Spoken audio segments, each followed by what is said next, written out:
Good evening, folks. This is Deb Delapiana, and this is your short take. I've got this on because, frankly, there are some topics that make me feel like I should have this on my head. There are some topics that are so inane and ridiculous that I can't believe I'm talking about them. And this is just that kind of night. But I'm actually going to take this off now because I can't see a thing. So let's talk about the fact that Joe Biden has announced his candidacy for the presidency in 2024. And immediately, right away, we have people talking about his age. I've actually seen posted on Twitter that he's 86 years old. No. Joe Biden's 80, okay? I don't see anybody talking about the fact that Donald Trump is only 3 years behind him at 77. I don't see anybody talking about the fact that Chuck Grassley is 89. I don't see anybody talking about the fact that Mitch McConnell is 81 and just missed a month of work because he fell at a dinner and got a concussion. Joe Biden fell off his bike and nothing bad happened to him, and we talked about that for 3 months. You know what, folks? I even see some Democrats falling into this. And you know what? It's so reminiscent of 2016 when Hillary Clinton ran, because I'll tell you what. The conversation about Joe Biden's age is starting with Russia. Russia has spoken to the U.S. media and said they think the job is too much for him. Why do you suppose that is? Can you put two and two together here? Russia knows that if Donald Trump wins, he's going to hand them the Ukraine on a silver platter. Yeah, he's going to sell Zelensky up the river, and he's going to give Vladimir Putin exactly what he wants because Donald Trump is Vladimir Putin's water boy. And he has always carried Vladimir Putin's water. Can you figure this out yet? I mean, can you use any critical thinking whatsoever? We're doing the same thing over and over and over and over again. We have Russian bots all over social media. I have them making accounts to get into my groups. I know they're bots. They're not real people. I know what they look like. I've been on the internet since before there was dirt. We were infiltrated back in 2017. We know what this looks like. And we have the right wing amplifying what Russia is saying. And then we have all the dim-witted Democrats falling in line like little lemmings. You know what? If next week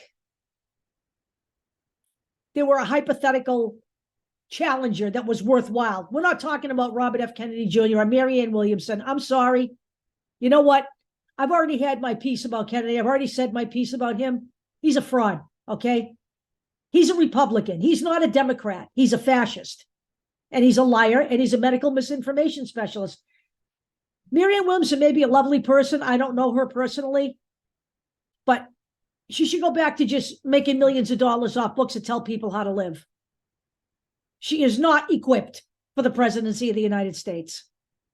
But say somebody like Gavin Newsom challenged Biden and won the primary. I would embrace him. I think he's good. But if Joe Biden is the candidate in 2024, I'm embracing him, and I'll tell you why. He took over this country when it was a fucking mess. And he has managed somehow to stave off the worst possible scenarios here. He spent his entire beginning of his presidency overturning executive orders that Donald Trump left behind, literally turning America into a fascist state. He has managed, without a major majority, to pass some real legislation that's meaningful for the American people. He has delivered on several of his promises, and on some, he hasn't. But you know what? That's because the voters didn't deliver what he needed. Before the midterms, Joe Biden said, I will codify Roe v. Wade. He tried before the midterms and couldn't get anybody on the Republican side to cross the aisle, not even the women, not even Susan Collins. Nope, she wasn't moving. She was staying right in Trump's quarters. He said to you, what we need is to hold the House and expand the Senate so that we don't have to deal with the filibuster. What did the Democratic voters do? Well, I don't know, but only 52% of them showed up at the polls during the midterms.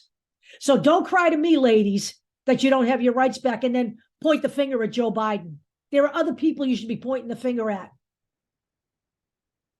The GOP is not going to support any meaningful legislation that returns people's rights when they're spending their time in the states taking people's rights away. I had a transgender person make a comment on one of my posts today that Joe Biden hasn't done enough for transgender people. What do you expect him to do? What do you expect him to do? He can't single-handedly pass a bill. He is never going to get any federal protection legislation for transgender and gay people through the legislature when the GOP owns the House. He is not going to get it into the Senate or past the Senate with a 52 Senate majority. 52 won't do in many ways. 52% of registered Democrats voting is an abomination to me. And only 52 senators on the Democrat side in the Senate is not going to work when you need 60 to override the filibuster. Now, Joe Biden can perform when we do better. If you're not going to go out there and vote in 2024 and embrace Joe Biden, what you're going to be left with is not just the GOP owning the House, but also the Senate. And if that happens, it is game, set, and match here in America. I don't care what your fucking IRA looks like. I don't care what your retirement looks like. This is all the whining that I heard during the midterms. I'm worried about the economy. I'm worried about the economy. I'm worried about the economy. So you tell me what good's going to come out of the economy when we're fascist. Do you know what fascism actually is?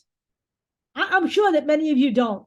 Just as I'm sure that many people don't understand how the government works. But to the person who worried about Joe Biden not doing enough for transgender people and maintaining and protecting their rights, Joe Biden doesn't have unilateral control over the states.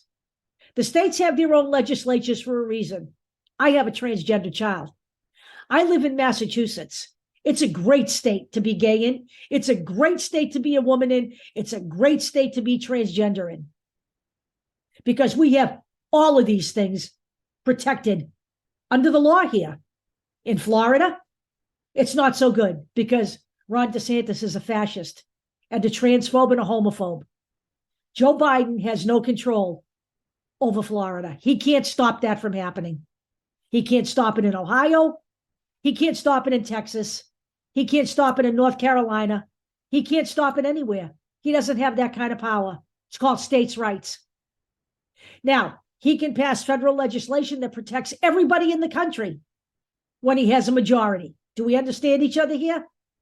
I'm tired of talking about this, folks. But you know what?